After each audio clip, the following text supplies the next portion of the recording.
Assalamualaikum warahmatullahi wabarakatuh. Diucapkan kepada Yang Berbahagia Dr. Ishak bin Muhammad, Pengarah Pusat Penyelidikan dan Inovasi Jabatan Pendidikan Politeknik dan Kolej Komuniti. Yang Berusaha Dr. Hajah Nur Hayati binti Zakaria, Pengarah Politeknik Banting Selangor. Yang Berusaha Dr. Zamzam bin Muhammad Walid, Pengarah Kolej Komuniti Kuala Langat. Pengarah-pengarah bahagian, pengarah-pengarah Politeknik dan Kolej Komuniti, div-div jemputan, para pembentang dan peserta persidangan, serta tuan-tuan, puan-puan yang dihormati sekalian. Selamat datang ke 9th National Conference in Education Technical and Vocational Education and Training, CiE-TVET 2019.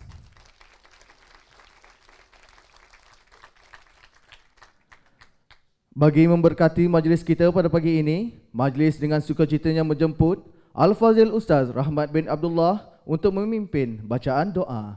Dipersilakan.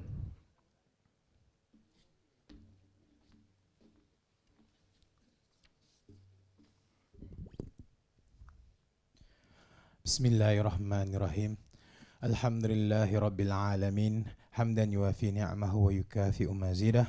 Ya Rabbana lakal hamdu kama yanbaghi li jalali wajhikal karim wa azim sultanik. Allahumma aftah alaina hikmataka wanshur alaina min khazain rahmatika ya arhamar rahimin. Ya Allah, ya Azizu, ya Jabbar, Tuhan yang memiliki arasy yang maha tinggi, Engkau perkenankanlah segala permintaan kami. Jauhkanlah kami dari sebarang bahaya dan malapetaka, serta lindungilah kami dari azab api neraka. Ya Allah, perhimpunan kami pada hari ini adalah bertujuan untuk mendapat petunjuk dan keampunan darimu, bersempena dengan program CiE-TVET 2019.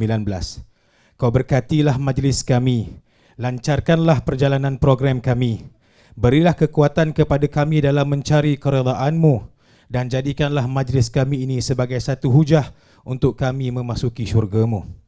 Wahai Allah, Tuhan yang maha pemurah lagi maha bijaksana, terimalah taubat kami seperti mana Engkau menerima penyesalan Adam dan Hawa. Tunaikanlah hajat kami seperti mana Engkau mengasihi Sulaiman.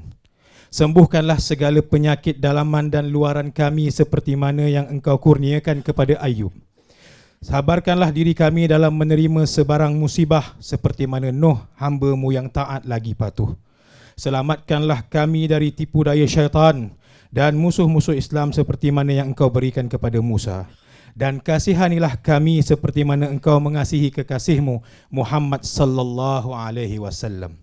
Ya Fattahu ya Alim, jadikanlah kami orang-orang yang beriman dan yang beramal saleh, serta tempatkanlah kami ke dalam syurga Firdaus bersama dengan Muhammad sallallahu alaihi wasallam. Ya Allah, ya Tuhan kami, terangilah hati kami seperti mana Engkau menerangi dunia ini dengan matahari-Mu. Ya Allah, janganlah Engkau hancurkan dan hampakan segala harapan kami. Tiada tempat untuk kami mengadu selain hanya padamu, ya Allah. Rabbana la tuzigh qulubana ba'da iz hadaitana wa hab lana min ladunka rahmah innaka antal wahhab. Rabbana zalamna anfusana wa in lam taghfir lana wa tarhamna lanakunanna minal khasirin. Rabbana atina fid dunya hasanah wa fil akhirati hasanah wa qina azaban nar. Subhana rabbika rabbil izzati amma yasifun wa salamun alal mursalin walhamdulillahi rabbil alamin. Amin, amin, amin ya Rabbal Alamin. Terima kasih diucapkan kepada Al-Fazil Ustaz di atas pimpinan bacaan doa sebentar tadi. Bersyukur kita kehadrat Ilahi, dengan limpah kurnianya dapat kita berhimpun di dalam Majlis Perasmian CiE-TVET 2019 Politeknik Banting Selangor. Untuk makluman yang berbahagia doktor dan para hadirin, persidangan CiE-TVET 2019 ini merupakan salah satu acara tahunan anjuran bersama Politeknik dan Kolej Komuniti, di mana pada kali ini Politeknik Banting Selangor telah diamanahkan untuk menjadi tuan rumah bersama Kolej Komuniti Kuala Langat bagi persidangan ini. CiE-TVET 2019 merupakan satu platform kepada tenaga akademik untuk berkongsi idea, hasil penyelidikan serta penemuan baharu untuk dimanfaatkan oleh para pensyarah, pelajar, industri serta masyarakat. Duduk sekawan gadis jelita, buat santapan untuk tatapan. Tampillah puan, kami meminta madah ucapan kata aluan. Untuk meneruskan acara pada hari ini, majlis dengan hormatnya menjemput Yang Berusaha Dr. Haja Nur Hayati binti Zakaria, Pengarah Politeknik Banting Selangor, untuk menyampaikan ucapan aluan. Dengan segala hormatnya, dipersilakan.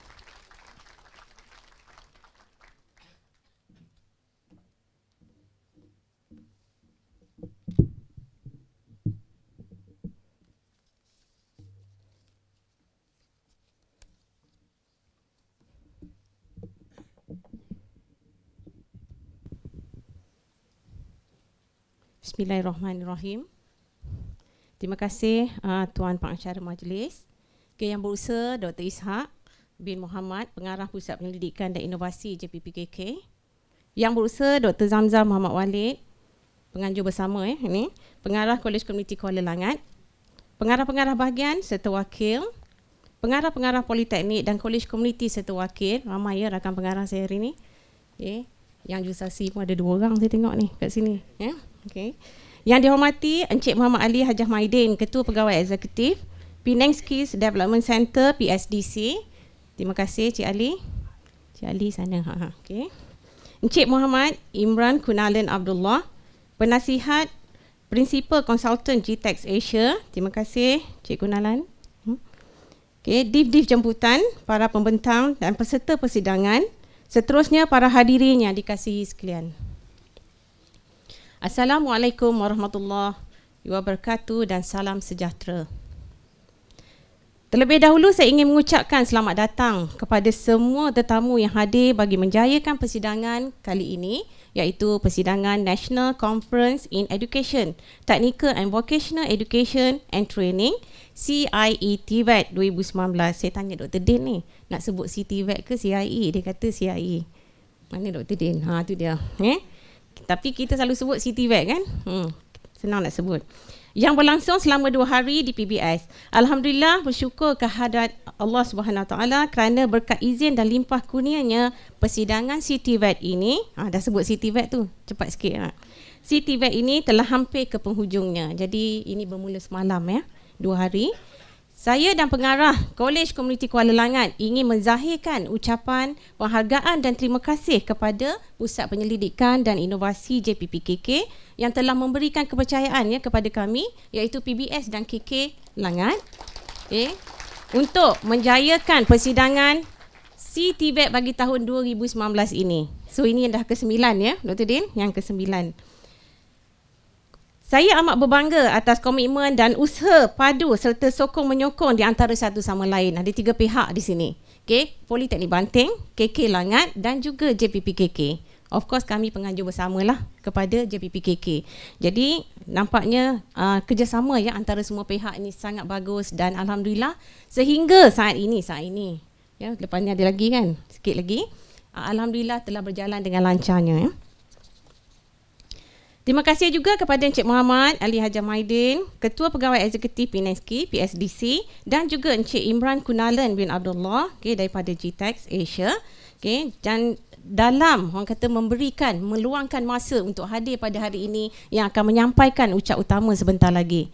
Jadi kita dengar 2 expert kita ni akan bercakap lepas ni. Kita amat menunggu-nunggu sebenarnya. Keynote speech. Sebenarnya bukan speech saya kan, kita tunggu yang keynote ni. Nanti kita akan share everything dia akan share. Tuan-tuan dan puan-puan, persidangan CiE-TVET 2 hari ini telah mendapat sambutan dengan bilangan penyertaan yang sangat menggalakkan melalui 5 sesi pembentangan selari.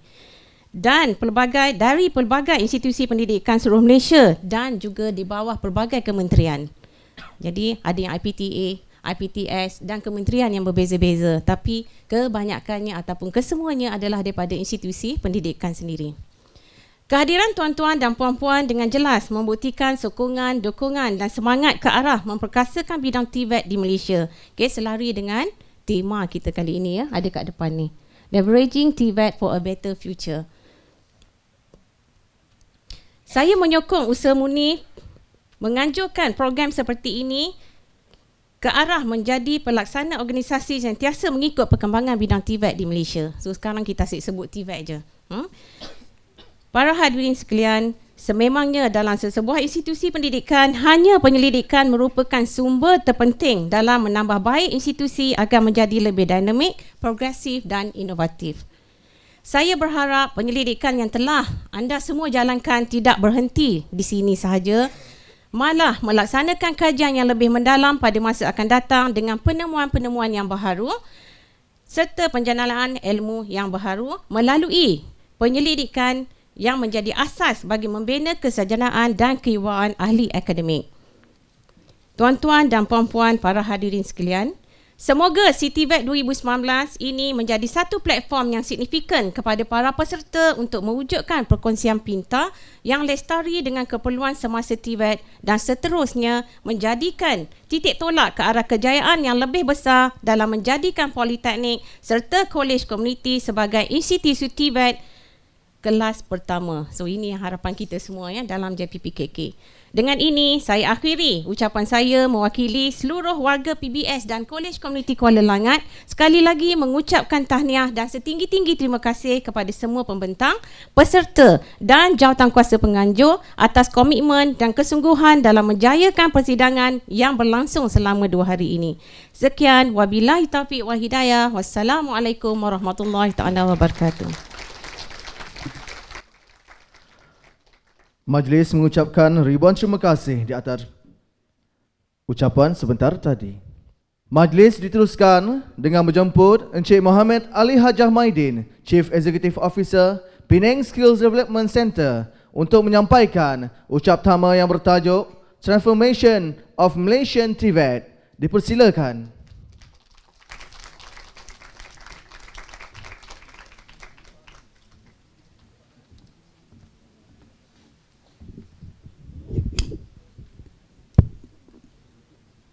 Bismillahirrahmanirrahim. Assalamualaikum dan selamat pagi. Saya ucapkan terima kasih kepada Dr. Nur Hayati kerana menjemput saya, Dr. Ishak dan juga cikgu saya, pensyarah saya, Encik Makno. Selagi Encik Makno ada, rasa gerun tu ada lah. Sebab masa di Politeknik dulu, ada 3 orang pensyarah yang selalunya student saya rapat lah. Satu Cik Makno, tapi takut, dia garang. Yang kedua Puan Noraniza, dia baik. Yang ketiga Cik Anif, happy go lucky.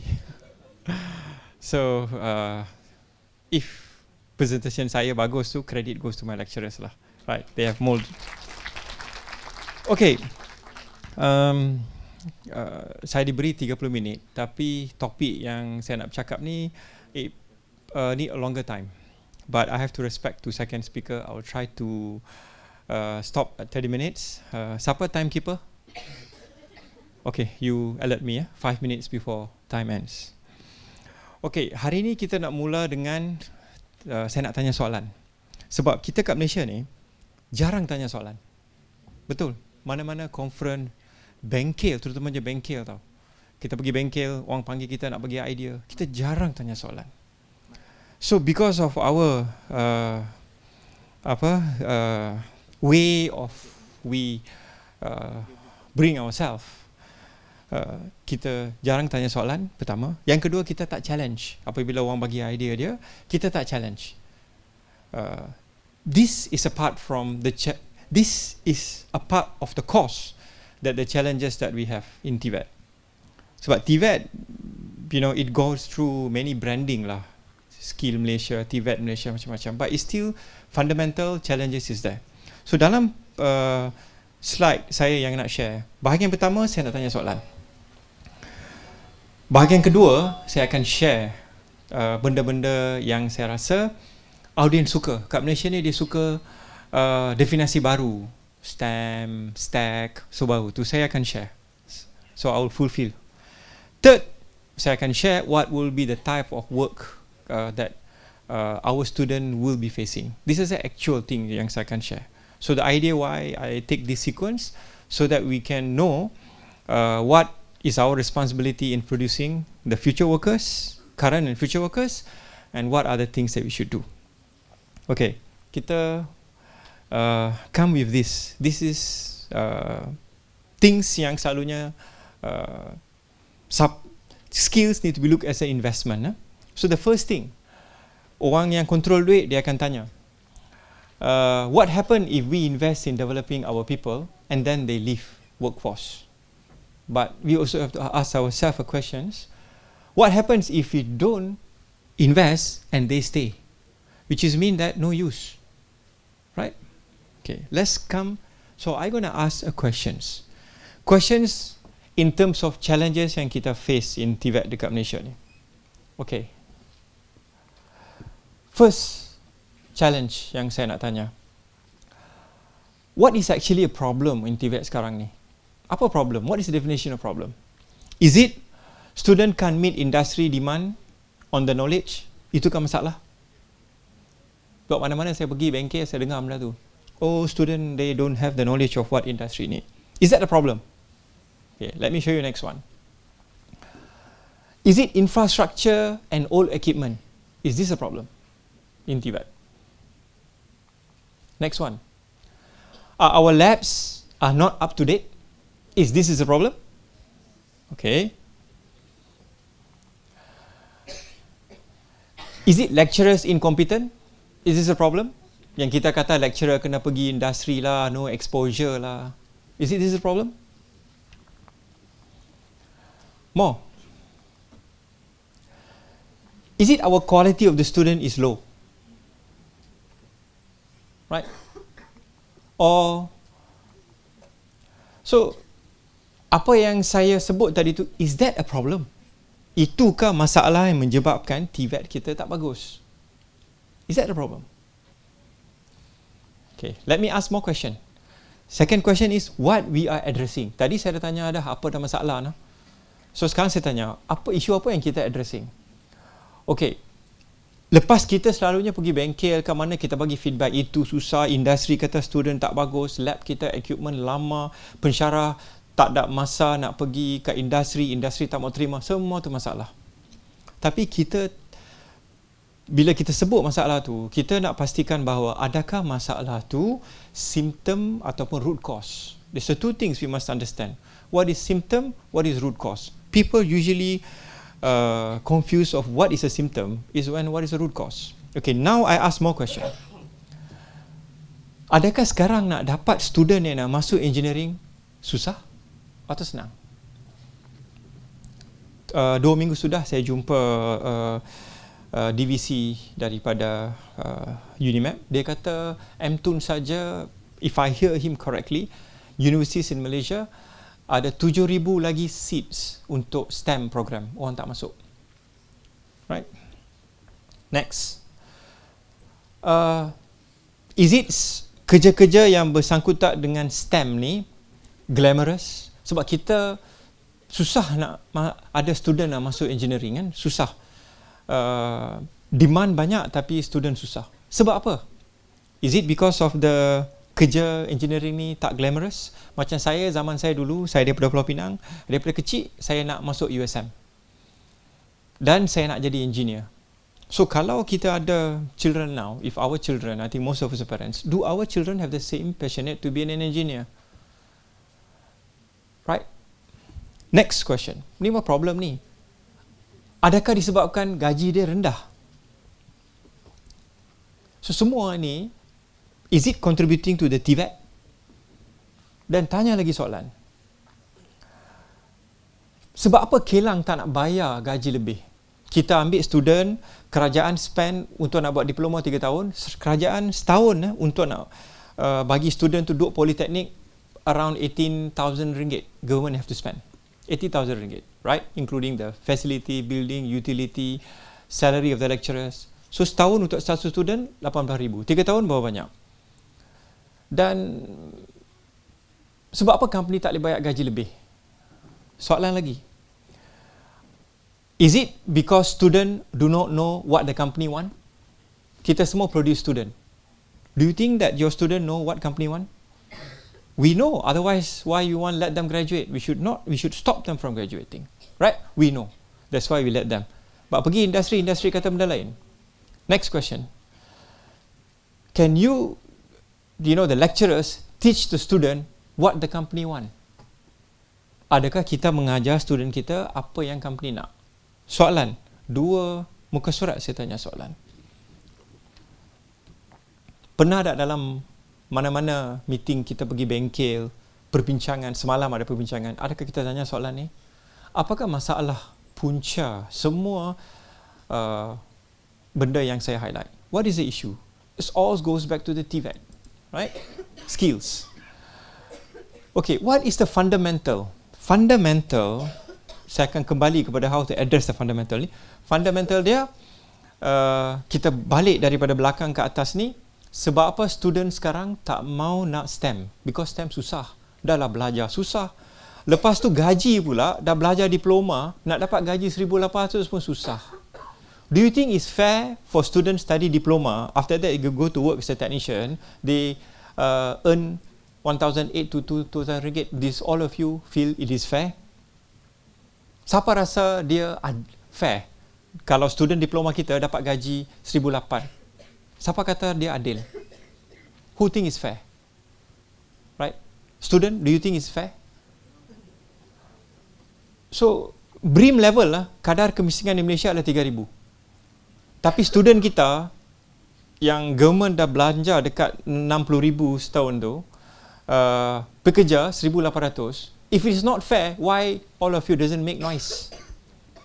Why all of you doesn't make noise? Tell that, hey, it's not right for you to pay for our student 1,800. I'm not going to supply student to you. Why nobody else make that an issue? Kita dengar company je bagi tahu kita, your student no good, your student no good. But are they paying as according to what they're supposed to pay? So, kalau nak bagi company bayar lebih, balik pada soalan. Kalau kerja tu katalah diploma graduate, gaji dia 3,500. Saya rasa ramai orang nak jadi diploma dalam mekatronik, diploma dalam machining, diploma dalam, siapa tak nak gaji 3,500? Right? Kalau kita pergi company, kita kata, why don't you do not want to pay for the student 3,000 ringgit? Then company akan kata kat dia, saya boleh bayar, tapi can the student help me increase my productivity? Sebab company dia kira duit. Kalau dia nak bayar lebih, dia tengok dia kena terima lebih. Jadi student tu yang masuk kerja, they have to bring the company higher productivity, then they can pay. So now berbalik kepada question kita.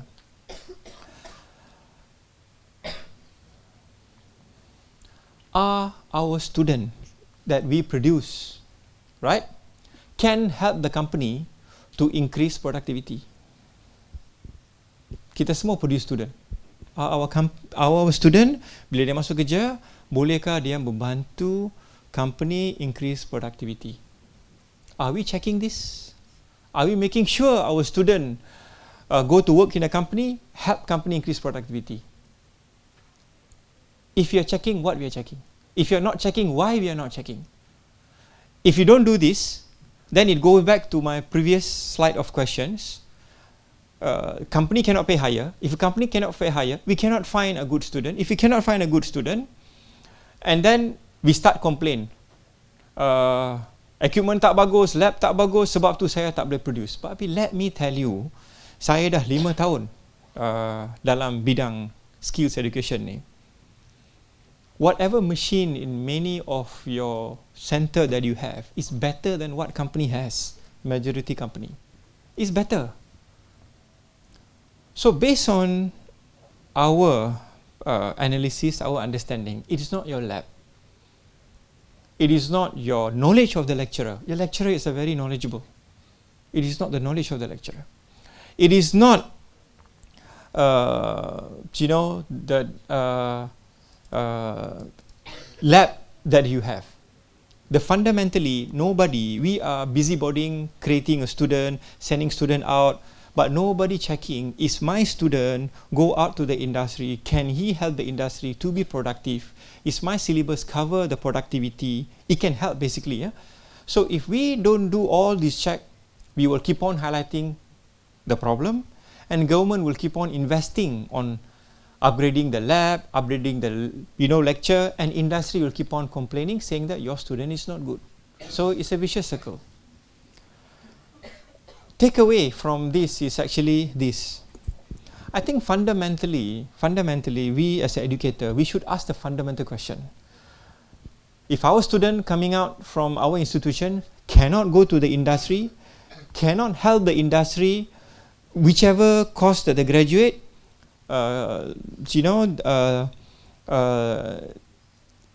increase their productivity, then we fail to produce the student. We fail, not only fail, we burden, the student future, because earning 1,008 to 2,000 is ridiculously low. Even you cannot buy a motorbike. You want to get married, you need to ask your father to give money. Motorbike deposit pun bapak kena bagi. Right? Harga EX5 sekarang dekat 7,000. Right? So that is the situation what we are creating. Tapi kita cakap banyak problem, itu problem, tu problem ni. But what I'm telling that if we can address the issue of how our student to be productive, we don't have to think about what industry want.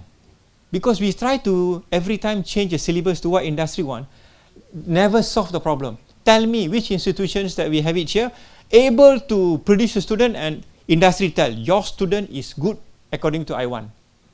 Kalau ada pun isolated lah. Because what? We are not addressing what the industry want. So that is what I want, the thinking. So this is a study that we did. 191 number lah tenaga pengajar institusi, universiti dan juga college. Sebab kita banyak buat program like Industry 4.0, kita tanya, buat assessment. How much do you think the level of readiness of your teaching workforce to prepare and teach our future workforce in your organization with new skills, approach and knowledge? Majority of them, they say they are 3, like, which is actually good, right? But after the class, we did another census. Then they know it's actually, the fundamental is actually totally different. Okay, now let's move to the second portion of my presentation. So the first portion of the presentation, I asked a lot of questions. We have an answer. Actually, we have an answer. We did study. Government pay us to do a study in one institution in Malaysia, public institutions, because government want to change. They said that they want to see how they're going to turn this institution to be demand-driven institution, so that fundamental dia kurangkan. Kalau sekarang setahun operasi kos dia bagi 20 juta, mungkin tahun depan dia nak bagi 15 juta. 15 juta ni dia kata institusi tu kena cari sendiri. So kita buat study. Kita nak tengok ready ke institution. Kita buat study satu institusi. Study tu saya tak boleh share sebab macam biasalah kat Malaysia kita tak boleh share banyak benda. So it looks into that. Semua sebelum saya study tu saya jumpa kan pegawai-pegawai kementerian. Mereka kata, oh lecturer kena macam ni, institusi kena macam tu, mereka tak pergi jumpa kilang. Tapi when we do the study, structurally dengan study yang kita ada, it is impossible for the institution to be demand driven. Sebab kita punya structure ni very complex. Impossible. So, it goes back to the ministry. Sama ada dia nak tukar tak dia punya structure. Are they willing to change their structure? If they're willing to do the same structure, I bet you maybe probably in 5 years, all the institutions in Malaysia will be demand driven, like PSC. Because they want to benchmark what PSC do and what the institution should be. But it's not in the lecturer. We found it's not in the lecturer. Lecturer are good. We're not in the lab. Labs are good. Not in a lot of things. A lot of the structural things that the government put in, so the institution will become inflexible. Please do not record this and share. I already in trouble. 2 days ago, I make a comment. We have an Industry 4.0 event. I make a very honest comment. And it comes in a few newspapers. After that, yesterday, I have to write many apology letter to few KSUs. So please don't go. Okay, let's go back to this. Okay, sebagai institution, who is our customer? Now we go for some technical thing. So, sebelum go to this, I hope you have that in your mind. Kalau ada next bengkel, tanya soalan sampai jumpa answer. So, we are producing future workers. Future workers ni tak semestinya lah yang canggih-canggih, tak ada. Yang nak kerja dekat kilang yang proses ikan jadi keropok leko pun future worker juga. Right? They are future worker juga. Kan? Bukannya kilang semiconductor fabrication sahaja, wafer producing future worker. Itu pun future worker. So who is our customer?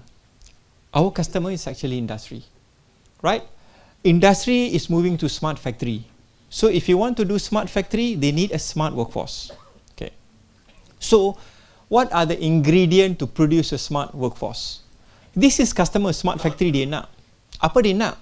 Ini selepas kita dah 4 tahun buat analisis, tengok sana, tengok sini. Mungkin benda ni, this is not the final, but existing. Apa industri nak in terms of academic? Dia nak hybrid program yang mana operational technology, dia kena tahu information technology, dan in some cases some finance technology. That's into academic. Dia perlu tahu 2 teknologi. Kan macam contoh mekatronik, electromechanical, tapi itu dah lama dah. Sekarang apa yang future? Dia kena tahu 2, dia tahu 1 tak boleh. Lepas tu in terms of soft skill, very important. They need to have a good communication, creative, complex, problem solving, collaboration, critical thinking, entrepreneur. They need to have that. Third, interpersonal skills also they need to have. Self-initiative, self-motivated, proactive, semua ni dia kena ada. So this is a criteria yang kilang perlu pekerja dia kena ada. Macam mana kita nak supply? Kita ada input, in process, output. Okay. So this is the gap yang kita kena produce. Ini 3 benda yang kita ada. So dari segi input, okay, dari segi input, lecturers, student, infrastructure, facility, funding, curriculum, syllabus. We should look into how to meet these 3 criteria. Lepas tu dalam proses pula, how to leverage, how to look into hybrid atau embedded program, how to digitize, how to teach them, problem solving. A gap between, ini selalunya kita buat institutions. Ini selalunya outcome of learning yang patut student kena ada. Lepas tu, bila masa yang kita boleh conduct, bridging the gap is not bridging the score atau for marks. Bukan sahaja nak bagi student tu dapat higher mark. Semester break, collaborations, soft and interpersonal skill, design thinking, passionate and love, customer, blah blah blah. So untuk nak look into producing the workforce of the future, that yang kita kata the fourth industrial revolutions, we have many gap that we need to address. All these gap look very simple. Selalunya kita tahu benda ni kat belakang kepala kita. We know these things, but we never write down, we never focus on delivering. Kita lamsamkan dia. Masalah lamsam ni, we not be able to solve the problem. Okay. Then let's look at this. Sorry. Okay. So, the trend define of future. Apa dia trend kalau workforce in the future yang perlu ada? Saya akan deep dive lagi benda ni. Globalization, mobility, millennials, new behavioral, disruptive technology. Okay. What this slide is telling is actually, ini data daripada US lah. Malaysia saya tak ada data. Dan kan dalam workforce generation kita ada baby boomers, kita ada Gen X, kita ada Gen Y dengan Gen Z. The data shows that setiap tahun di Amerika saja ada 10,000 baby boomers akan retire. So kita ada yang ke belakang. So setiap kali new workforce kena masuk. So that shows that new generation keep on going to the work. So we need to push that thing up. Okay, let's spend a little bit time of this. Many of you may have seen this slide. As before I tell you, you will see budget always come down. Okay, and then unfortunately, our learning capabilities, technology delivery, always Y equal to MX plus C. Right? Tetapi disebabkan ada convergence of technology, Industry 4.0, macam saya kata, convergence of 3 technology, OT, IT dan fintech, is going to this way. So we put here leadership because why? We don't, we put as in a leadership because the people, everybody, that are going to work in a future industry, regardless of company corporate leco ataupun wafer fabrications, they need to have a leadership skill into them. Technology is going to this way. If the longer that we wait to bend towards what technology need, one day you cannot catch up. Slide ni kita buat 2016. Kita cerita dengan Menteri Pendidikan pada masa tu. Lepas tu kita cerita sebab kita takut sampai satu masa nanti knowledge student kita kalau tak ada knowledge yang OT, IT dan fintech, institusi kita ada OT Institusi kita ada IT, tapi dia tak converge. Kalau dua ni kita tak converge, kita akan ada masalah. And sejak 2016 sampai sekarang, kita tak nampak consolidated effort by anybody, any ministry in Malaysia to address these challenges. Okay, very interesting chart. 1970-an, apabila manufacturing industries come to Malaysia, right? Come to Penang lah, right? First, right? Institusi kita pada masa tu, universiti kita produce mechanical engineering, general mechanical engineering, electrical engineering, civil engineering. So, industri pada masa tu drive by mechanical system. Sesuai. Output sesuai dengan demand. Pada 85 ke atas, semi-automation comes by dalam Malaysian punya sistem. Jadi, sistem mechanical dia jadi semi-automation. Semi-automation artinya gabungan dua teknologi, hybrid. Mechanical dengan electrical. So, dua teknologi bergabung. So, pada masa zaman 1980-an ke atas, institusi kita very smart. Dia buat satu perkara yang baik. Dia tengok dua teknologi cantum. Artinya pekerja yang nak kerja pada masa tu, dia kena tahu elektrik dan dia kena tahu mechanical. So, institusi kita producekan kursus-kursus macam electromechanical. Right? Diploma electromechanical. Polymas buat. Saya first batch diploma electromechanical. So, kita buat. Jadi, apabila sebelum kita keluar pun, orang nak kerja. Sebab dia tahu apabila technician masuk, dia belajar mekatronik, dia boleh buat kerja. Sebab sistem kat sana kombinasi between electrical dan mechanical. Tetapi apabila 95 ke atas, apabila Tun Dr. Mahathir memperkenalkan multimedia super corridor, 7 flagship project, kita ada IT technology into the system. Tetapi kita tak produce hybrid program anymore. Institusi keluarkan sistem administrator, multimedia, semua keluarkan. Tapi industri tak mau 10 sistem administrator, industri tak mau sistem multimedia developer. Dia perlu technician atau engineer yang tahu sistem administration. Dia perlukan technician ataupun engineer yang kena tahu multimedia. Sebab tu ramai institusi pada 95 sampai 2005, banyak institusi yang buat IT program, graduate dia tak ada kerja. Banyak tak ada kerja. Kita produce banyak. So, industri perlu different thing. Kita keluarkan different thing. We left out one technology. But 80-an kita buat baik.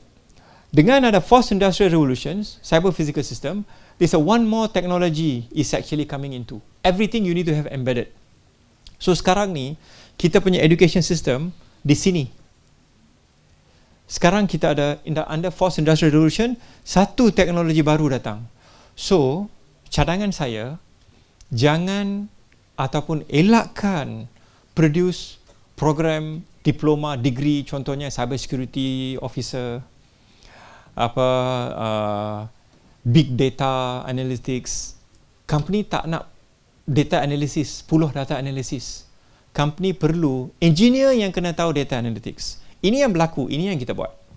So, one thing to consider, kita sekarang kat sini, make sure that kalau katalah cobot engineer, IoT engineer, company tak mau. Dia kena tahu engineer is a mechatronic engineer, electrical engineer, but they need to know data analytics, they need to know cobot, they need to know other things. That is what we're supposed to do. I have 5 minutes more, but I have many slides. Okay. I will skip. Okay. Ini yang kata operational technology, information technology. It converge. So, there are a lot of convergence. Dan saya rasa ini yang selalu saya bagi tahu. Institusi tak perlu risau. Institusi ada computer science kan, department. Institusi ada mechanical department kan. You dah ada dah OT dengan IT. Yang kena buat cari jalan nak converge that. That is what you supposed to do. Jangan minta duit nak buat lab baru. You do not need it. You can create your own lab between two things that you have. Okay. I have to... Okay, these are the details. What is the OT engineer responsibility? What is the IT engineer responsibility? And what exactly the workforce needed? Right? This is just a little bit more data. Right? Okay. Okay, I will spend a little bit time. Definition on this. Maybe 1 minute kat sini. Ini sekarang job description masa sekarang dan lalu. Required diploma in electronic, electrical, atau mechatronic, minimum 3 year working experience, related in a trim probe master, knowledge in preventive maintenance, tester sebagainya. Job description, responsible operating, system level troubleshooting. Ini technician biasa nak. Tapi sama graduate, dia kena buat kerja ni. Apa yang currently happening in the future? What knowledge you need to have? Diploma sama, knowledge in predictive analysis modeling, complex problem solving using rapid manner, active communication, add skills IoT. Tengok ni, predictive analytics. Dia tak sebut big data. So untuk engineer masa depan, he need sekarang preventive maintenance, preventive. In future predictive. When you want to do predictive, you need to have data analytics. You need to have AI. You need to have a connectivity cloud. You need to have this. So that are the knowledge that they need to have. They do not need, macam saya kata, data analytics technician dan sebagainya. Okay, I'll skip the slide. I'll skip the slide.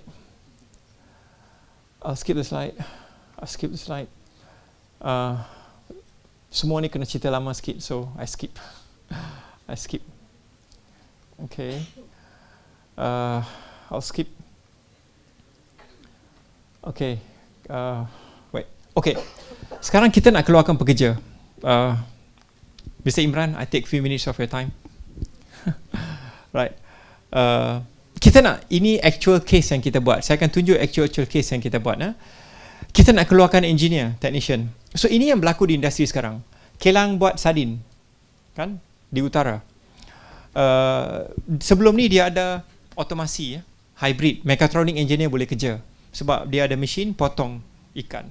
Potong ekor, potong kepala, buang. Tapi masalahnya ikan ni different size. Apabila different size, benda tu tak bijak. Jadi dia potong lebih, bazir. Potong kurang, rework. Right? So apa kita buat dengan dia? Kita work dengan them, we transform them, kita buat AI, kita letak IoT devices, ada cloud, ada cyber security, ada data analytics, ada integration. Jadi sekarang mesin tu, dia ikut ikan. Ikan ni besar, dia adjust. Ikan tu kecil, dia kurang. Company save a lot of money. This is happening. Our student, graduate, are able to do these things. So we are still in mechatronic. We need one more hybrid to come. Additional hybrid is 1, 2, 3, 4, which is don't have in our student. They need to know. If you want to maintain this machine, they need to know. Ini some of the program yang kita dah buat. Saya akan tunjuk. Boleh klik ni tak? Ini actual yang kita buat. Kerja di one of the factory lah. Dia nak keluarkan 200 operator. So kita buat program, keluarkan operator, letak collaborative robot. Right? It's happening now. Kita dah buat dah. Ini prototype. Okay, boleh stop ni, pergi kat link kat 2. Ini prototype.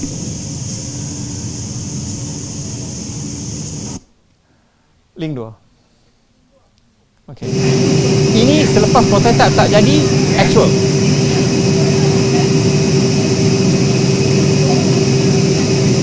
Dulu angkat 22, sekarang angkat 10.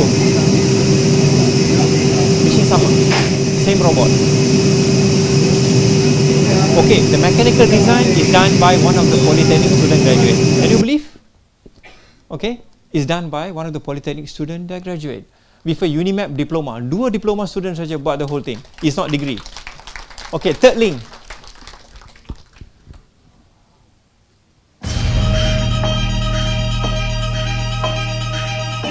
This is all diploma student from Politeknik and Unimap Mechatronic diploma.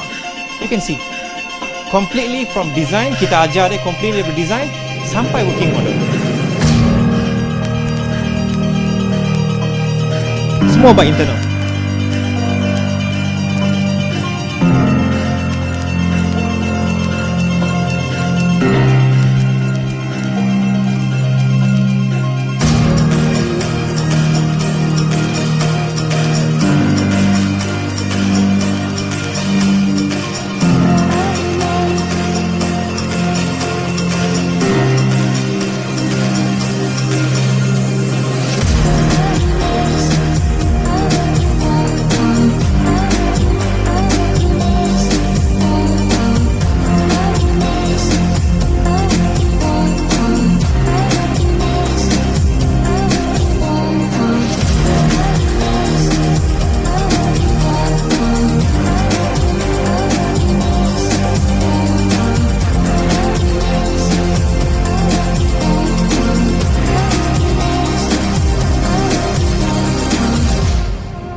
everything built in-house, start from scratch. These 5 people. And they are Politeknik students. And Cik Mano, the operation manager of this Japanese company is DEM student, batch 2, Cik Saiful. So what we are telling is actually, you have seen what is the work. So sekarang sebagai summary lah, it's a fact that whatever job in the future that they're going to work, have combination of 3 different technology, mainly 2 different technology, OT and also IT. So if you want to have your bankel yesterday to come with a recommendation to the government, you must look into that the education system, that what we're going to teach the student must have these combinations. Because if you don't have these combinations, the job that you see there just now is actually the student cannot do. If just a graduate of mechatronic, just a graduate of a mechanical, or just a graduate of E&E, they'll not be able to do that. They have the additional knowledge. So with that, I will thank, and one more thing that I would like to say, the transformation is that if you want to have it in your institutions, you should start from the top level, pengarah dan sebagainya, then middle level and also executive level. And we highly recommend every single transformation that you're going to do, you do it internally. We highly also recommend don't buy new equipment, new machines, all sort of things. You don't have to waste money. If you're going to get money from the government, you get the money to upgrade and also to combine of these 2 program that you can produce. So look into the demand from our future customer, which is actually industries, and we redesign back. Thank you.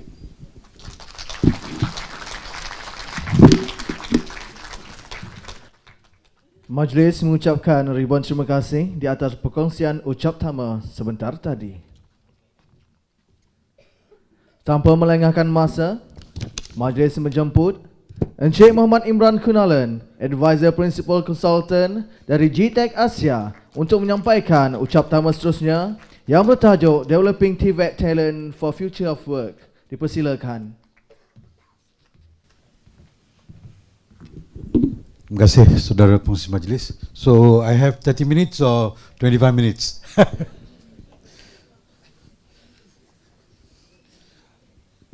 Jadi problem saya duduk sini tak nampak slide kan. Okay, terlebih dahulu terima kasih kepada Politeknik untuk menjemput saya untuk sesi pagi ini. So I'm not an alumni of Politeknik, so unfortunately, but I've been dealing with Politeknik for more than 10 years from Kementerian side, daripada zaman Datuk Imran lagi lah. Okay, so I've worked with a few programs and so forth. So no stranger to Politeknik lah. Okay, so I would share. Tak ada clicker ke? Tak ada clicker kan? Pointer ada? Tak ada. Wah. Nasib baik jatuh dekat pokok, tak pecah.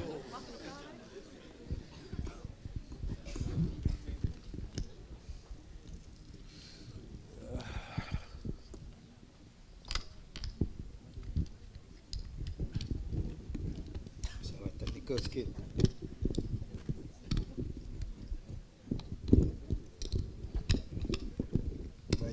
Still need to connect, isn't it? Connected already.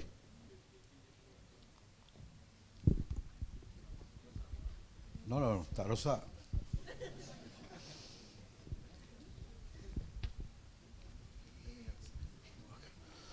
Okay, just flip. So I will share 3 things today. I think Charlie has mentioned about the overall big picture. So I will zoom into technology trends. Because I think every day you will be here somebody talking about big data, analytics, artificial intelligence, automation. I think we have enough of people talking about it. But I would share more in depth for you because I believe the transformation of Politeknik also must be in tandem with what's happening in the global scale. Because currently when we produce students, I think it's not to say you're only going to produce for Malaysia. Because we are in a globalized world, opportunities are everywhere. You can be staying here and working for someone or some company in US, UK, whatever. So this is the scenario we are in. Okay. Tak jalan. Okay. So we are in something which they call VUCA world. I think probably you have heard people talk about VUCA. What really VUCA means is about volatile. Things are very fluid. Things are unpredictable. We cannot predict what's going to happen tomorrow. Even though we have big data analytics, which is supposed to help in terms of us predicting, but sometimes whatever predicted may not happen because we never know what can change the situation. Okay. We also have what we call as complex. Things are becoming more and more complex in this world. Some things in the past which is very simple, sekarang ni become very sensitive and become more and more complex. So this is the situation we are in. So this is what we call as volatility, volatile, rapid advancements in technology. Okay. I have 200 slides, so I have to go very fast. Ali, you had how many slides? 50. So 200. So every second one slide. Tak pun tak boleh habis. So as I said, things are very uncertain. Okay, something normal today, tomorrow can be abnormal. Okay, very uncertain, complex, as I mentioned, a lot of confusion. Sometimes people accept what you say, tomorrow they say, no, this is not what we want. Betul? This is the scenario we are in. Okay? And ambiguous. Sometimes you find that the acceptance level was very good, tapi tiba-tiba dia berubah. Whatever they accepted yesterday, today it's no more accepted. So you wondering, yang saya buat ni betul ke salah? Semalam betul, hari ni salah, esok betul balik. You know, so this is the situation we are in. Okay.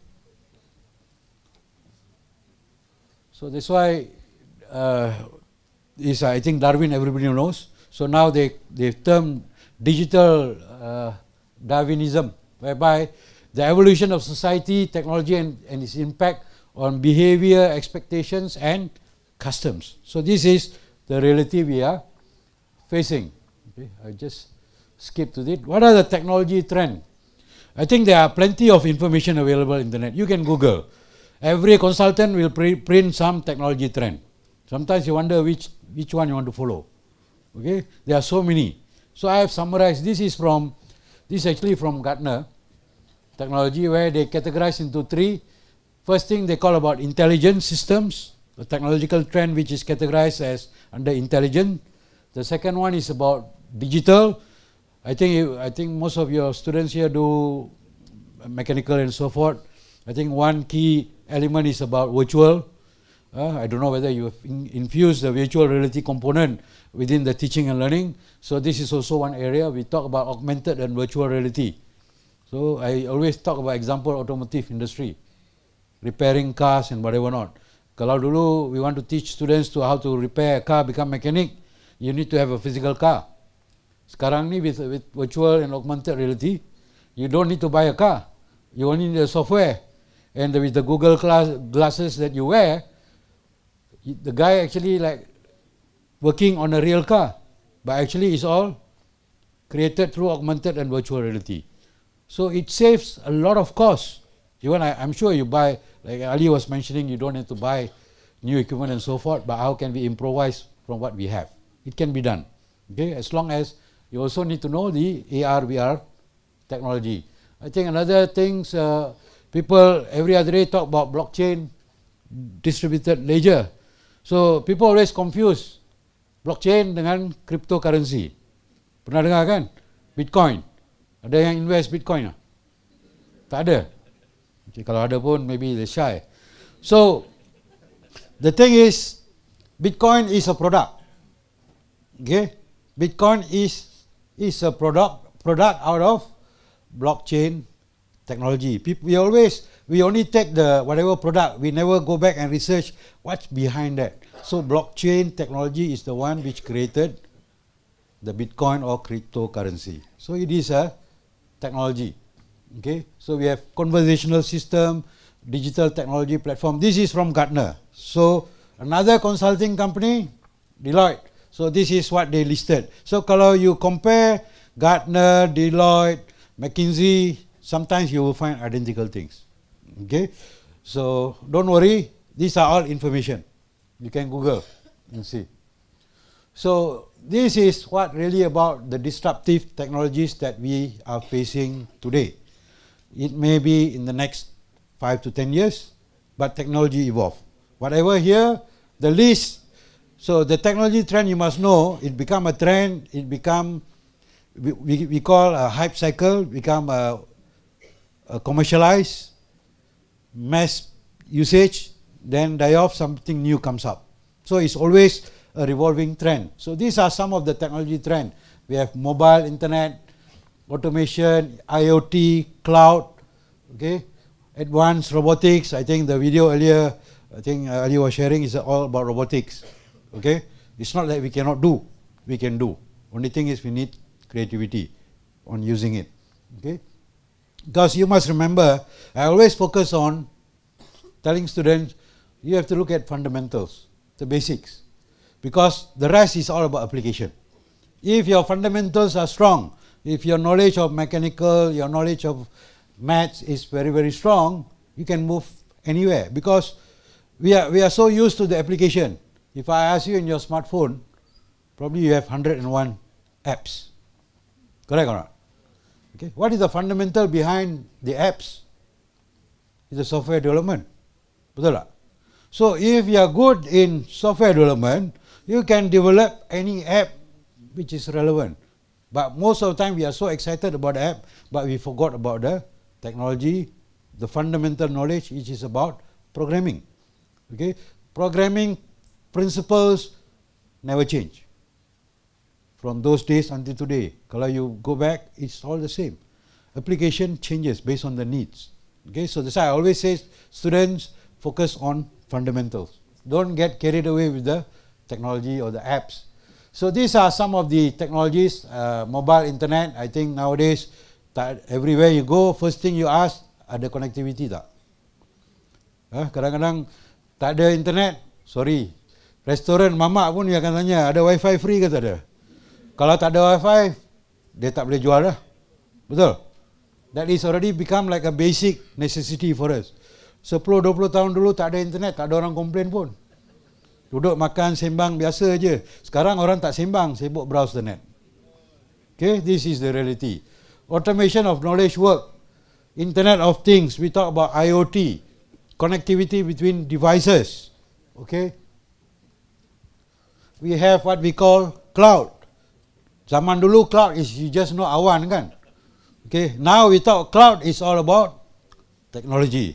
And some people ask, is there like, oh, when we say it's storage in the cloud, meaning is the storage is in the cloud. Cloud is just a term used to denote the platform being used. Kalau dulu laptop, PC dan sebagainya, kalau kita tengok zaman dulu, my first laptop was a Texas Instrument laptop. Memory, anybody want to guess? 1 GB. Not, sorry. 1 GB. 1 GB memory. Sekarang thumb drive 256. Because everything now you put in the cloud. You don't need to have a hardware, what do you call, big storage facility and so forth.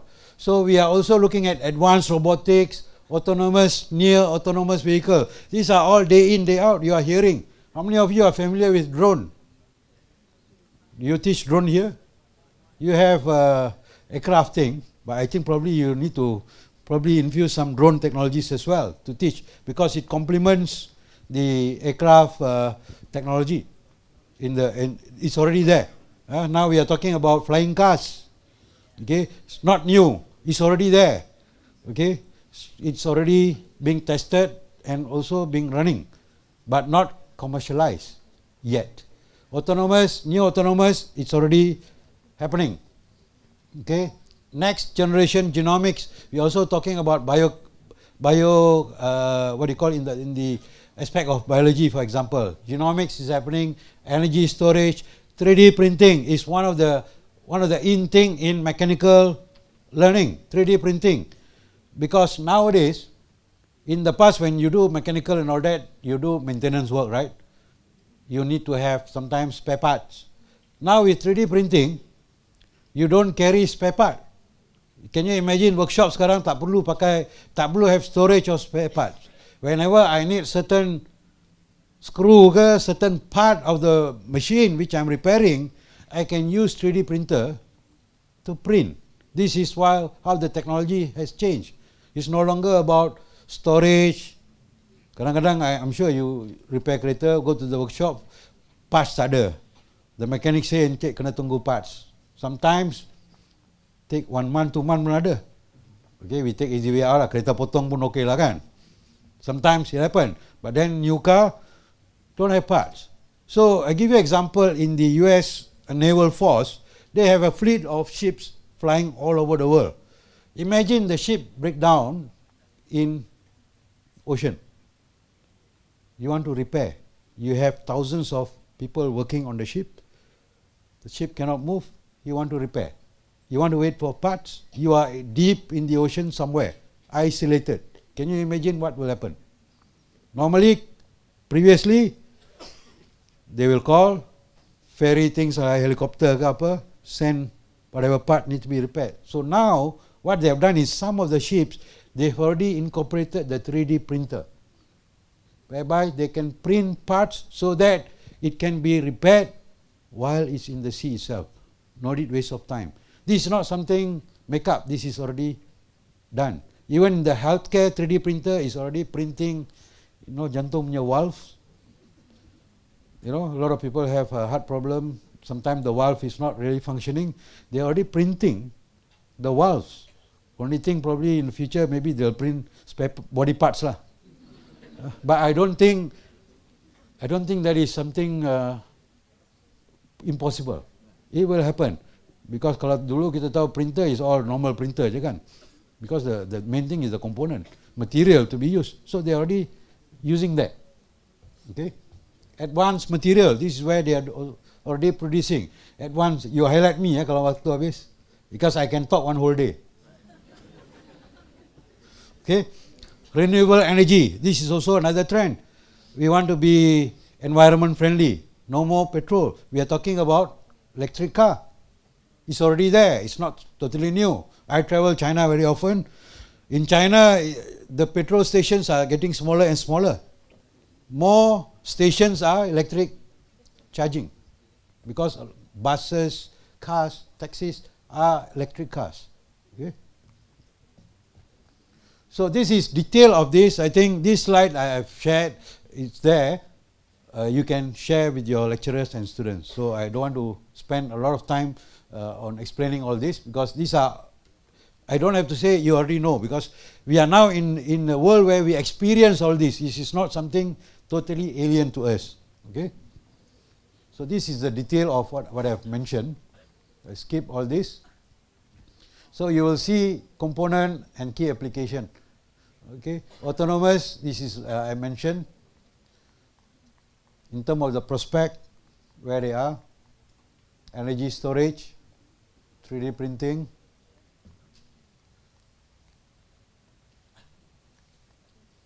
tak jalan pula. I don't know why they reverse lagi. Actually, it's not this thing problem, it's the people problem. Okay, we have all the technology but don't know how to use. So, with all the technology trend, so what is the future of work? I think this is another term. Day in, day out, you'll be here. Somebody talking about future of work, future of work, future of work. So what is the disruptive forces changing or leading the future of work? I think as we progress, our life expectation getting longer and longer. More people getting older.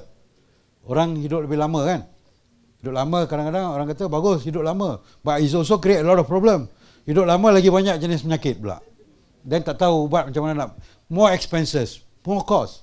Okay, then the issue also, like in Singapore, I think 2 days ago they announced retirement age expanded to 62.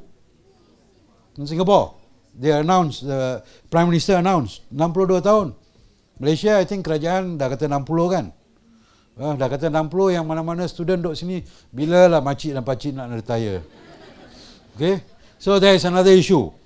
Because you keep longer, the younger generation want to enter the labor market, no opportunity. So it's a problem. So how can we solve that? That's why we talk about entrepreneurship, where you can move into entrepreneurial rather than just looking at work. I think this is something that you have to live with it, no choice. Because older people doesn't mean they are not productive. They have knowledge and they can be productive, so stay longer. So Singapore have a different challenge because they are short of people also. The population now, I think about 5 million, 45% foreign, 55% local. So they want to keep the locals to be working longer also. So this is also another strategy to expand the lifeline of the employees. Also, people are not producing more babies there. Masalah pula. Dah habis ke? Ni baru suku strike ni. Okay. So we have rise of smart machines, computational world, new media, super structured organization. Kalau dulu traditional organizations, now no more big giants. We are talking about startups, small, lean organization. So as a student, it's no longer about you talking about I want to work in a big organization. No more. Don't mimpi kata, oh, my ambition is to work in Petronas, to work in Proton. Yes, there is opportunity, but then more opportunities are being created in the startup ecosystem. Because no longer about giants. Even the giants are already breaking down. How many of you know General Electrics? General Electrics is one of the biggest organization, reputed. Everybody talk about General Electric. But now, they are in deep trouble. I think they are already breaking up the organization. The company is going to be scaled down tremendously. Their core, I think they are only going to focus on their core business, which is the energy turbine and so forth, because they also produce engine for aircraft and so forth. But other businesses all are split already. So this is current. I'm giving you latest issue. So this is what has happened to the giant organization. I'm not saying that Petronas is going to close shop. No, they will still be there, but the businesses will be broken into smaller pieces. So you have to look at that mode. We are in a globally connected world. So the reliance of the organization, not necessarily about talent from here or businesses from Malaysia as well. Because we are borderless, everything is connected. I can do a software program and sell it for somebody in India or somebody in America or UK. You cannot be just thinking about doing your work and looking at Malaysia, narrowing your scope. This is the reality we are in. We are in a flat world. Whatever happened today, now, in this room, I don't know how many people have tweeted or Instagram, picture, Facebook, whatever. The whole world already know something is happening in Politeknik Banting. This is where we are, okay? Jobs of the future. So I will share with you some of these jobs. So these are future jobs you have never imagined in the past. Kalau dulu kita talk about doctors, lawyers, engineers, scientists and so forth. So these are some of the fancy jobs which is not only about future, which is current. You can't imagine something called as digital death manager. Pernah dengar tak? You know what is this person's role? All of us has Facebook, Instagram, Twitter and so forth. What happened to the account after we die? Is it just going to be hanging there? Somebody need to manage that. So that is the job of digital death manager. So berapa orang berminat nak jadi digital death? This, okay. We have meme agent ni. I think meme you all know kan? So now meme become very common. So now we have meme agent pula. Dia punya job create meme je. This is already happening. Okay. We have privacy consultant. The more connected we are, more exposed to data, everybody access. So we need somebody called privacy consultant. Dulu tak ada pun cerita privacy consultant. But now, this is the reality. This is part of cyber security. Okay. So I have details of the job, don't worry, it's all there. Drone pilot. Dulu kita main drone. Now we have a position called drone pilot, and it is being used in multiple sector of industry, government as well as private. For example, kalau dulu you want to buat topography map, we engage aircraft, people who fly with in the plane, do topography and so forth. Now no need, you just sit in your office, you got a drone flying, and then you manage the drone. So this is the drone pilot. Safety in high-rise buildings, fire in a high-rise. Kalau dulu we need to fly, we have to make sure our fire brigade have the right equipment kan, tangga and all that.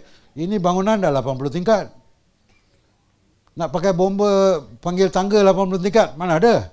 Cannot. So you need to have different technology. So we already have industrial drones which are doing the firefighters' job in those kind of environment. This is the reality we are in. So now we have what we call drone pilot, printing handyman, because 3D printer, kalau dulu you go to shop to print, now no need. You got 3D printer, a lot of, I think some people are already making money using 3D printer because they can customize printing based on your design. Kalau dulu semua standard, now I want a keychain, print my own face. Pernah buat? Maybe tak pernah ada, but it's there. All we need to do is the software, take your picture, put into the design program, and it will print my face. So I have a keychain with my face. This is common. Kalau dulu print t-shirt, betul tak? Common lah. Now is 3D printing. Crowdfunding specialist. People talk about crowdfunding now, crowdsourcing, everything is crowd. So we got crowdfunding specialists and so forth. Okay. We have cultural skills, Sherpa. You know Sherpa kan? Sherpa is the guys who assist the mountain climbers. If you go to Everest, they got the Sherpas who assist, angkat barang, they are the expert lah. Dia turun naik Mount Everest probably 1 year 3 kali. Okay, ours will take 10 years planning and go. Dia angkut barang, relax je. These are the Sherpas. So now we have cultural skills, Sherpa pun. You know, can you imagine? So these are example of the future jobs. Productivity counselors, personal digital curator, microbial balancer, corporate disorganizer. We know corporate organizer. Now we have corporate disorganizers. Their job is pecah-pecahkan syarikat. Okay. Then you have alternate currency speculator. Dulu ada currency speculators. Now we have alternate currency because now we also have Bitcoin.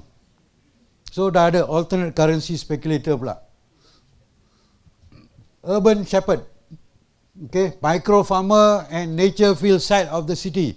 Because now we talk about farming, no longer in the traditional farm.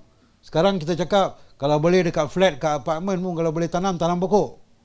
So how you tanam pokok dekat apartment? So you need the experts, urban shepherd to assist you.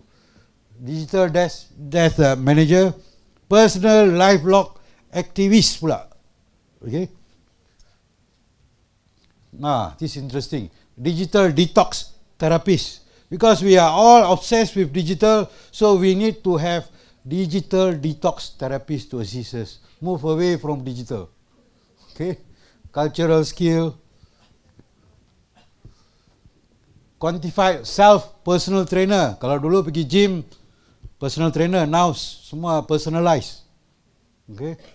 Hack schooling counselor. Because we also have hackers, so this is also, and these are not fictitious things. These are real. Okay. Skype, privacy, meme agent. Sekarang kalau dulu you are celebrity, you ada agent lah to manage you. Now meme agent pula. Okay. So how can with all these changes happening, how can we transform our TVET institution? I think in Malaysia, in the context of Malaysia, I think we are not short of research and reports. I always say we are one of the best country in the world. We produce fantastic blueprints, framework, semua cantik. everything is perfect. But for me, end of the day is how we execute that. That is something which I think, I'm very frank, we fail to realize most of the time. Simple example, I have here BCG report, probably some of you have not seen. This is for TVET institution, whole country, done 10 years ago. After 10 years, last year, another report from PricewaterhouseCoopers. Yep. Time habis, no problem. Give me just, because Encik Ali curi saya punya 5 minit. Okay, so we have these documents. Now under RMK 12, we have a strategic pillar under TVET also. Okay, to address the TVET issue. The point is, these are some of the competencies needed for the digital age. So we need to infuse all these components within the curriculum. I'm not talking about you revamping the whole curriculum. No point revamping whole curriculum and all that. I don't believe in reinventing the wheel. You already have the fundamentals, just to add on certain component to fit into what the industry's needs are. Okay, if you have a strong fundamental, you have no issue. I think some of the skills we talk about, analytical, creativity, problem solving. See, I am a strong believer in practice. Technical skills, whatever you learn in poly, in college and university, as far as technical skills, it's all about practice. The more you practice, you will master the technical skills. More importantly is the non-technical skills, because that you only learn through experience, through interaction, through engagement. So this kind of forum seminar is very, very important, where we share a lot of information. You go back, analyze, and think which is relevant, which is useful for you, and use. That's why I always encourage college universities to support that. This is the TVET Malaysia objective. I think probably you have seen. It's part of the framework developed by PwC. It has all those components. I think I don't want to elaborate on all those components. I mean, it is all nice. For me, is end of the day, what can you and I do to make it work? That is the key thing that I always look at. Okay. So this is the TVET framework. I think you are familiar with this. It's also aligned to IR 4.0. Okay. So, and one of the key thing is about digital, because whatever you are teaching and all that, you have to infuse new, what we call ICT infused TVET. You have to put in the digital component in terms of teaching approach and so forth, because kids nowadays are more tech savvy than the lecturers or teachers. Okay, they are more advanced. So kalau kita as lecturers and teachers, we are still using the old traditional PowerPoint slides, and all that doesn't work. You know, they will rather say, you can use rakam you punya video teaching ni and you put it in the web, I can access and see it at my bed. Okay, this is the reality. Okay, so it's about beyond technical skills, sense making, social intelligence, novel cross-cultural competency, computational thinking, and new media literacy. So transdiscipline, design, these are all the non-technical skills that you needed. So with that, I end my presentation. No more time already, kan? Because I have a short video. If got time, can show, otherwise. Majlis mengucapkan ribuan terima kasih kepada kedua-dua penyampai ucap tama sebentar tadi. Diharapkan dengan perkongsian ini dapat dimanfaatkan sepenuhnya oleh kita bersama.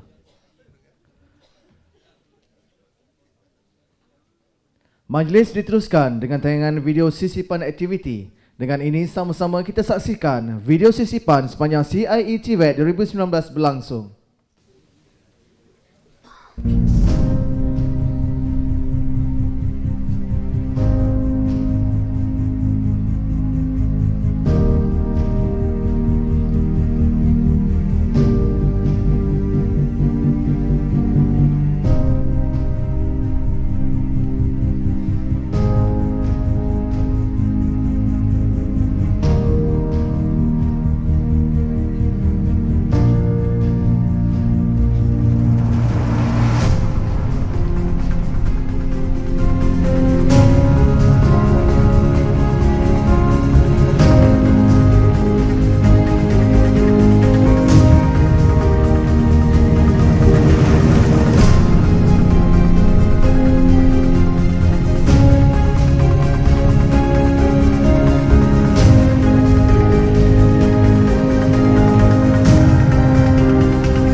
Begitulah meriahnya sesi pembentangan CiE-TVET 2019 berlangsung. Pelbagai pandangan, input yang diperolehi oleh para peserta. Daun semulur di Pekansari, batang jerami, rebah ke bumi.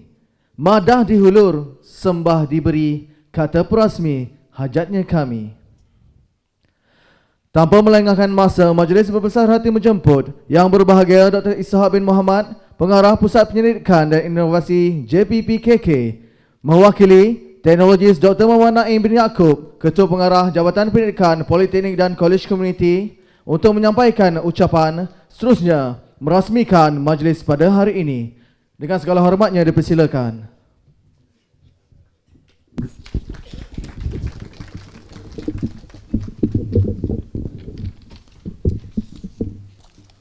Bismillahirrahmanirrahim. Terima kasih saudara pengacara majlis. Yang berusaha Dr. Hajah Nurhayati binti Zakaria, Pengarah Politeknik Banting, tuan rumah, dan juga pengurusi bersama.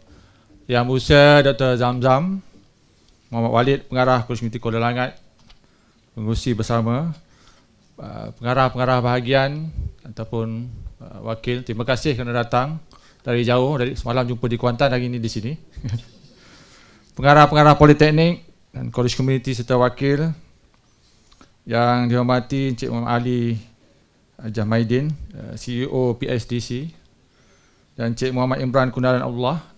Terima kasih atas sharing knowledge keynote tadi yang amat menarik. InsyaAllah kita akan panggil next time nanti. The next event kita akan ada InsyaAllah Kolegium Pembelajaran 4.0. Petang ni saya akan mesyuarat, tak tahu bila event tu akan berlaku. Dia jemputan para pembentang serta hadirin-hadirat yang saya kasih sekalian. Assalamualaikum warahmatullahi wabarakatuh dan salam sejahtera. Alhamdulillah, bersyukur kita kehadirat ilahi kerana dengan limpah dan kurnianya kita dapat bersama berkumpul di Dewan bagi Majlis Perasmian National Conference in Education, Technical Vocational Education and Training ataupun CiE-TVET 2019 di Politeknik Banting. Setakat ni masih nama Politeknik Banting lah, tak tahu mungkin tahun depan tukar nama, kita tak tahulah. Cuma saya ucapkan terima kasih kepada Politeknik Banting dan Dr. Nurhayati, mungkin kita boleh beri tepukan kerana sanggup menyahut cabaran sebagai penganjur tahun 2019. Okay. Personally saya dah involved dalam CiE-TVET sejak tahun 2012, penganjuran kali kedua, dan penganjuran kali ke-9 ni tak tahu macam mana telah diamanahkan untuk mewakili Ketua Pengarah bagi merasmikan majlis pada hari ini. Dan salam daripada Dr. Muhammad Naim, beliau tidak dapat hadir kerana sibuk dengan mesyuarat, terutama pada hari Rabu kerana mesyuarat pos kabinet dan sebagainya. Dan petang ni pun saya kena wakil beliau untuk ada mesyuarat. InsyaAllah di lain masa beliau kalau dah dapat jadi ketua pengarah mungkin akan datanglah nanti, insyaAllah. Okay? Sama-sama kita doakan. So saya akan membacakan ucapan yang telah disediakan untuk beliau, ya. Dan kalau bosan cuba angkat tanganlah sebab nak baca teks ni, ya. Saya akan cuba tambah yang mana-mana.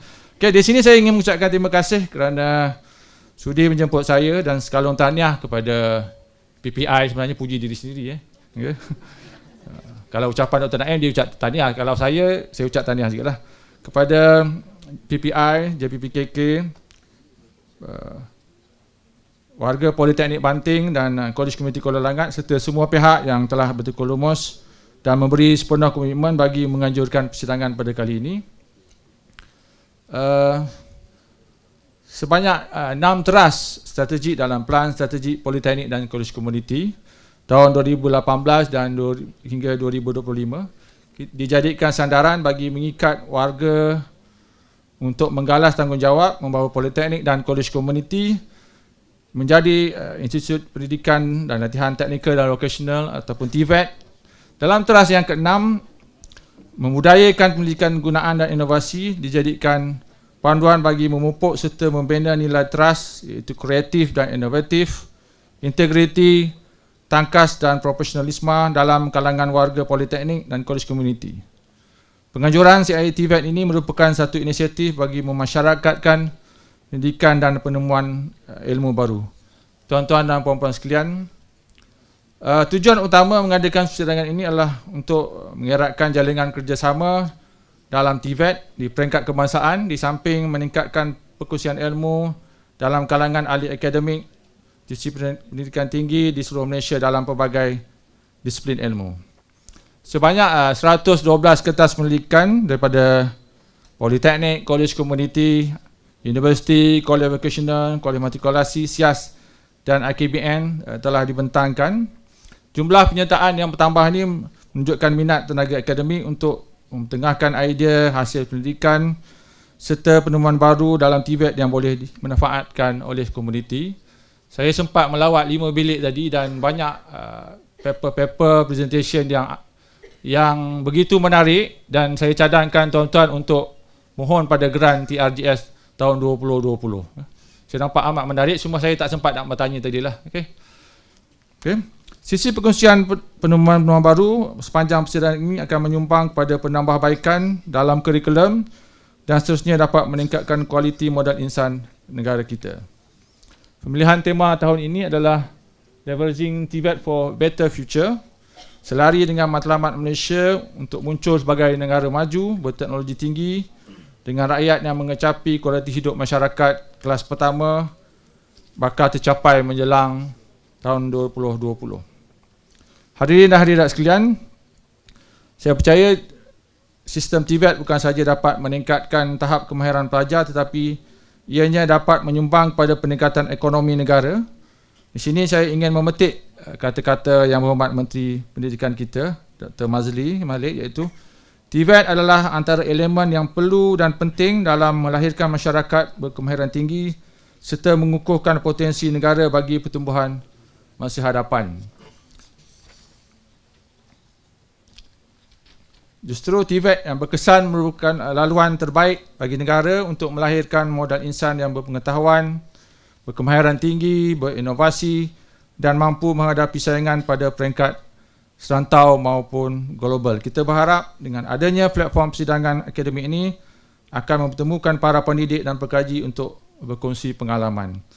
Tuan-tuan dan puan-puan yang saya kasihi sekalian, di sini juga saya ingin memaklumkan kertas-kertas pendidikan yang terbaik akan dipilih untuk memasukkan 3 jurnal JPPKK, iaitu Journal of Engineering and Technology, Journal of Social Science and Humanity dan Journal Lifelong Learning.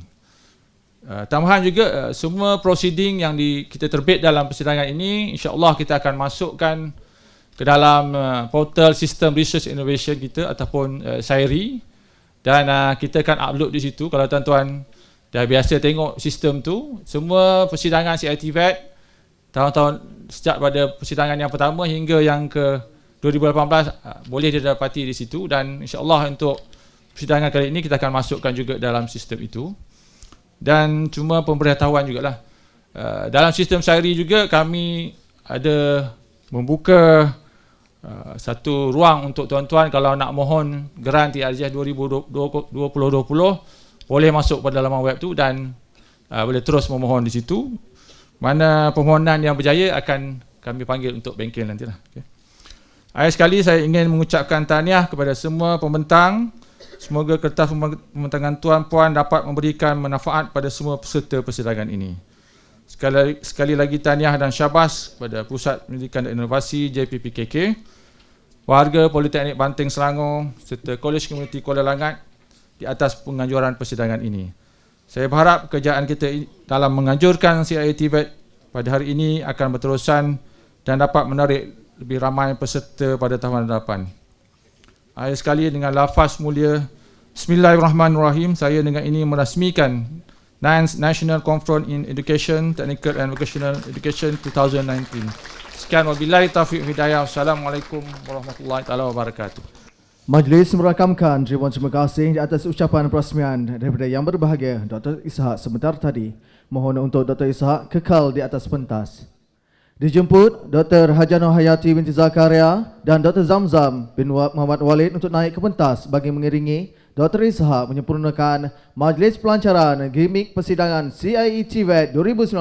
Dipersilakan.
Terima kasih diucapkan kepada yang berbahagia Dr. Ishak di atas pelancaran gimik perasmian sebentar tadi. Untuk makluman, gimik montaj tersebut telah disediakan oleh Encik Fauzan daripada Kolej Komuniti Kuala Langat.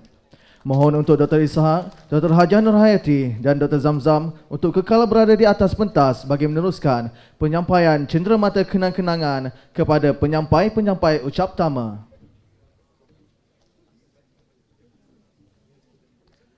Dipersilakan yang pertama, Encik Muhammad Ali Hajah Maidin, Chief Executive Officer, Penang Skill Development Center.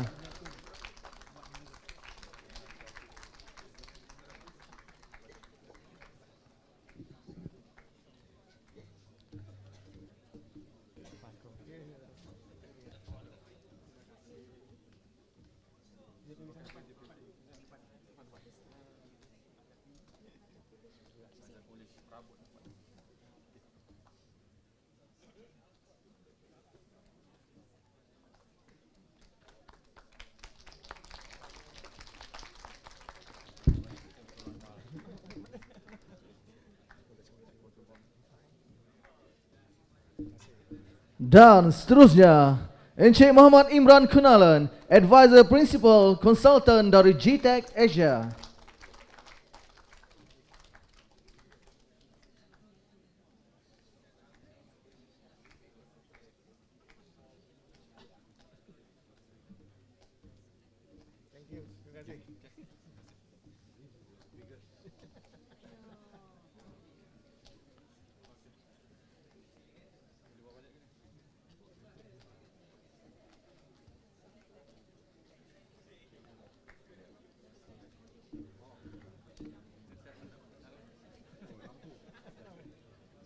Majlis mengucapkan ribuan terima kasih. Majlis diteruskan dengan penyampaian Best Paper Award bagi persidangan kali ini. Untuk makluman bersama, Best Paper Award adalah anugerah yang diberikan kepada kertas kajian terbaik CIE-TVET 2019. Sebanyak 2 kertas kajian telah terpilih sebagai kertas kajian terbaik. Best Paper Award dianugerahkan kepada yang pertama, Dry Drilling Facility of Aluminium Stack Material in Aerospace Structure. Penyelidik Siti Rozakiah Asurin binti Hasan daripada Politeknik Seberang Perai, Nur Rafidah binti Mat Osman daripada Politeknik Seberang Perai, dan Dina Izzati binti Hashim dari Politeknik Banting Selangor. Dijemput Puan Siti Rozakiah Asurin binti Hasan untuk naik ke pentas.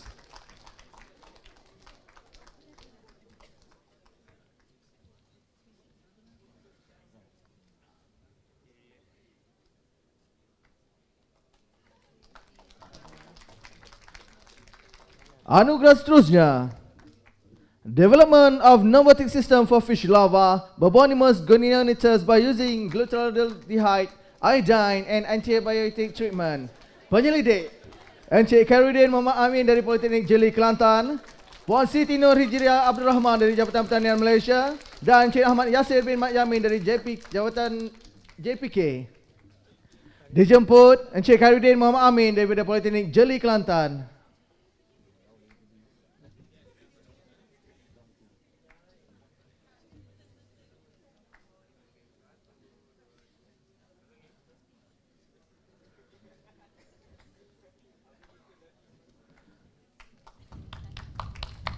Tahniah kepada penerima anugerah serta semua peserta CIE-TVET 2019.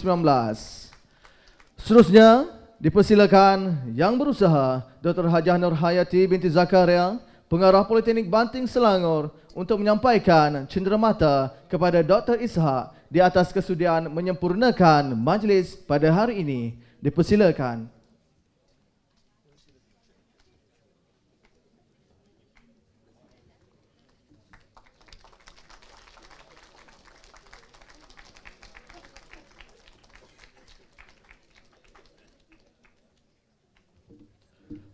Majlis mengucapkan ribuan terima kasih. Dimohon kepada semua hadirin untuk berdiri sesi fotografi.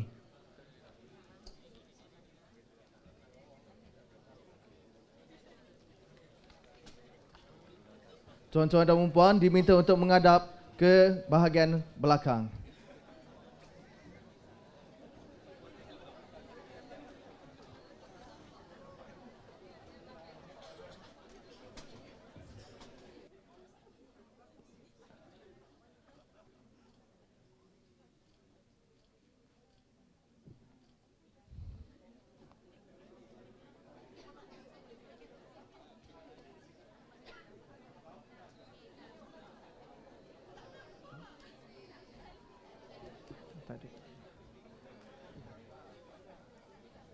Dengan sesi fotografi itu tadi, maka berakhirlah sudah majlis kita pada hari ini. Terima kasih diucapkan kepada semua yang telah menjayakan majlis ini. Akhir kata, saya mewakili seluruh ahli jawatan kuasa CIE-TVET 2019 yang terlibat secara langsung dan tidak langsung mengucapkan jutaan terima kasih kepada semua dan sehingga berjumpa lagi tahun 2020 nanti. Dijemput yang berbahagia, Pengarah Pusat Penyelidikan dan Inovasi Jabatan Pendidikan Politeknik dan Kolej Komuniti diiringi tetamu jemputan yang lain untuk menikmati jamuan yang disediakan.